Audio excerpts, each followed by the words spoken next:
उस लड़की को यह बात कैसे समझ में नहीं आई कि वह असल में यहाँ बूढ़ी औरत की मालिश करने आई थी। वहाँ किसे पता था कि उस बूढ़ी औरत के राष्ट्रपति के बेटे के मन में उसके लिए एक बुरा विचार था। पता चला कि उस बुजुर्ग महिला ने अपने पोते के लिए राष्ट्रपति को कुछ दवा दी थी। जब राष्ट्रपति ने उस लड़की को देखा, चाहे उसका चेहरा हो या उसका शरीर, वह अपनी सौंदर्य दृष्टि में निखर रही थी। राष्ट्रपति ने कोई कसर नहीं छोड़ी और लड़की के साथ कुछ ऐसा हो गया जो नहीं होना चाहिए था। जब लड़की की नींद खुली और वह भाग जाना चाहती थी, उन्हें राष्ट्रपति के सहायक ने रोक दिया। उसने अपना मुंह खोलकर उसे चेतावनी दी कि वह राष्ट्रपति की पत्नी बनने का सपना न देखे। ऐसा इसलिए है क्योंकि राष्ट्रपति एक चरित्र प्रणाली है। किसी लड़की का गर्भवती होना असंभव है। फिर इस मामले को रोकने के लिए $50 मिलियन का चेक फेंक दिया। बाद में पता चला कि वह लड़की भी बुरी इंसान थी। उसने चेक को वहीं फाड़ दिया। क्या आपको सच में लगता है कि पैसा सर्वशक्तिमान है? मैंने तुमसे कहा था, मैं उस तरह का इंसान नहीं हूँ। पिता क्रोधित होकर चले गए, लेकिन उस रात हुई दुर्घटना के बारे में लड़की सपने में भी नहीं सोच सकती थी, जिसके कारण वह जुड़वा बच्चों की मां बनने वाली थी। 8 महीने बाद वह प्रसव के लिए तैयार थी, लेकिन उसके पास अस्पताल का खर्च भी नहीं था। उसके पास गांव में रहने वाली अपनी बूढ़ी माँ को मदद के लिए फोन करने के अलावा कोई चारा नहीं था। इन वर्षों में अपनी दादी के इलाज के लिए उसने अपनी सारी कमाई अपनी बूढ़ी माँ को दे दी थी। नतीजतन बूढ़ी माँ के निकम्मे बेटे ने फोन उठाया। उसने न केवल मदद नहीं की बल्कि मजाक भी उड़ाया। उसने उसे एक पुरुष से गर्भवती होकर बच्चे को जन्म न देने के लिए डांटा भी। उसके पास अपने बच्चे की परवरिश के लिए गांव वापस जाने के अलावा कोई विकल्प नहीं बचा था और साथ ही वह अपनी बीमार दादी की देखभाल भी कर सकती थी। यह बात किसी को पता नहीं थी कि राष्ट्रपति उस दिन से ही उस लड़की के बारे में सोच रही थी और केवल वही लड़की कई सालों से उनकी अनिद्रा का इलाज कर सकती थी। उस लड़की को ढूंढने के लिए राष्ट्रपति ने पिछले 8 महीनों में शहर का नाम बार बार लिया, लेकिन कोई भी उन्हें उस रात उस लड़की की याद नहीं दिला सका। हाँ, बॉस को सहायक न मिलते देख वह भी चिंतित था, लेकिन उसे अध्यक्ष की चिंता सता रही थी। उसने गौर किया कि उसके सामने खड़ी गर्भवती महिला ही वह थी जिसकी उसे तलाश थी। दूसरे शब्दों में कहें तो मोमबत्ती को झटपट खींचकर ले जाने वाली लड़की जाने ही वाली थी।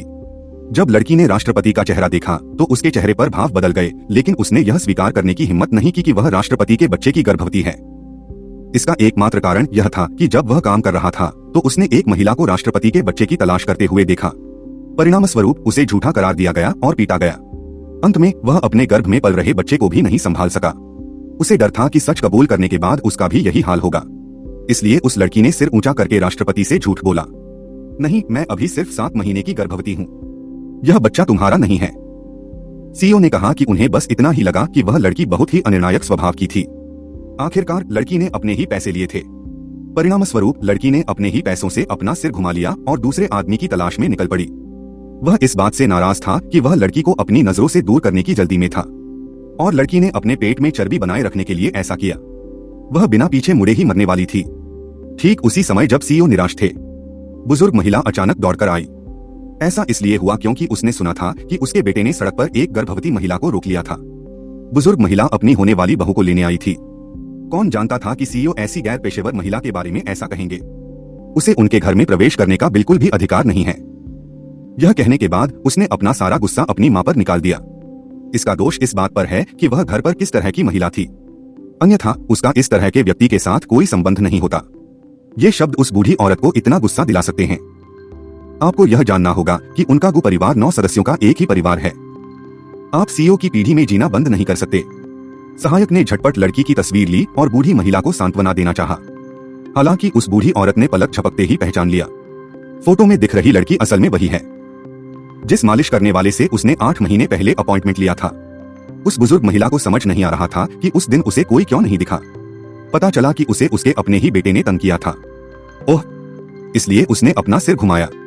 उसने सिर ढंकर सीईओ को फटकारा। उन्होंने कहा कि वह लड़की बहुत ही आज्ञाकारी और अच्छी बच्ची थी, अपनी दादी के लिए पैसे कमाने के लिए। एक दिन में 3 नौकरियां। तुम तो बिल्कुल बेशर्म हो। तुमने सबकी जिंदगी बर्बाद कर दी है। इसमें कोई हैरानी की बात नहीं कि तुम इतने जिद्दी हो। अगर मेरे पोते का दिमाग तुम्हारे जैसा होता, मैं लियान जुंगलियन को यह बात कैसे समझा पाता। इस समय सहायक को अचानक याद आया कि 8 महीने पहले वह लड़की को पीटने के लिए पैसे लेने जा रहा था, लेकिन लड़की ने न केवल पैसे लेने से इनकार कर दिया बल्कि चेक के टुकड़े टुकड़े कर दिए। इसका मतलब है कि लड़की ने किसी और आदमी को ढूंढने के लिए पैसे नहीं लिए थे। और तो और वह अपने मुंह से जो कह रही थी वह इतनी सहज महिला होना असंभव है।